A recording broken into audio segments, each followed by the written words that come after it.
otu nnọrọ onwe Mmigbo Empowerment Foundation agago n'ihu wee gbapee nnọọ ya bụ agalaga ogige ebe a ga na-amụ ọrụ aka bụ nke eguzobere n'ogige mahadum Nnamdi Azikiwe nke dị n'Awka. Ya bụ oke mmemme nke ọ bụ ya bụ otu nnọrọ onwe Mmigbo Empowerment Foundation chịkọbara na njikọ aka ngalaba na-ahụ maka ihe eserese na ihe dum gbasara omenala na mahadum Nnamdi Azikiwe dị n'Awka bụ nnọọ nke dọtara ọtụtụ ụmụ akwụkwọ, ndị ọrụ na ya bụ mahadum nakwa ndị otu ya bụ Mmigbo Empowerment Foundation, ndị eze ọdịnala, ndị dịgasị iche iche agbachitere n'ọkwa gọọmenti dị iche iche, ndị hụrụ omenala n'anya nakwa ọtụtụ ndị mmadụ, ma bụrụkwazịa mmemme nke kpọrụrụ akpọrọ.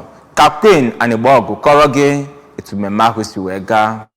Mmigbo Empowerment Foundation bụ otu na-adịghị na gọọmenti nke na-akwado iwulite omenala Igbo. Onye Chief Executive Officer nke Mmigbo Empowerment Foundation, Comrade Ụzọ Ekemezie, kọwara na ihe njirimara ndị a bụ nke na-adachighị azụ n'oge ugbu a ma kwesịkwa ka ewulite ya. Comrade Ekemezie mere ka amata na ihe ndị a na-elegara anya bụ iwechienata ihe ndị Igbo ji akpa nganga n'etiti ụmụ ntorobịa, ịkụzikwa ọrụ aka na ihe ndị ọzọ dị iche iche. Onye Vice Chancellor nke Unizik, Ọkammụta Charles Esimone, kwere nkwa ileba anya n'ihe ya bụ foundation na-ayọ ma na-ekwukwa ka a na-ahụta ya bụ otu n'ogogo dị elu. N'okwu nke ya, onye Director Center for Arts, Culture nakwa Humanities nke Unizik Awka, Ọkammụta nke Chinyere Nwokoye, kwuru na ụbọchị ahụ bụ ụbọchị agaghị erozi elozo ma bụrụ ụbọchị ga-emepe ụzọ ọhụrụ iji wee kwalite ya bụ otu.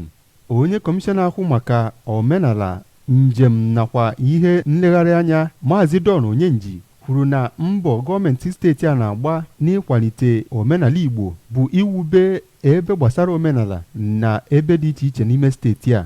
Onye Vice President nke Ọhaneze ndị Igbo Worldwide, Chief Damian Okeke Ogene, kwuru na omenala Igbo bụ nke na-eweta adịmụmma nke mmadụ ma kene Unizik nakwa Mmigbo Foundation maka mbọ ndị a ha na-agbagasị. Onye ọbịa pụrụ iche na ya bụ mmemme, Dọkịta Dennis Ekemezie, n'okwu ya kwuru na otu ahụ na-enebakwa anya na ndị na-eliterịrị na ya nakwa etu ha si eme. A nọrọ na mmemme ahụ waa ọjị nke sitere n'aka igwe nke Nise, Igwe Romanus Ilo, ma gbapekwa ya bụ ebe a ga-ewube Mmigbo Foundation na ihe ndị ọzọ ga.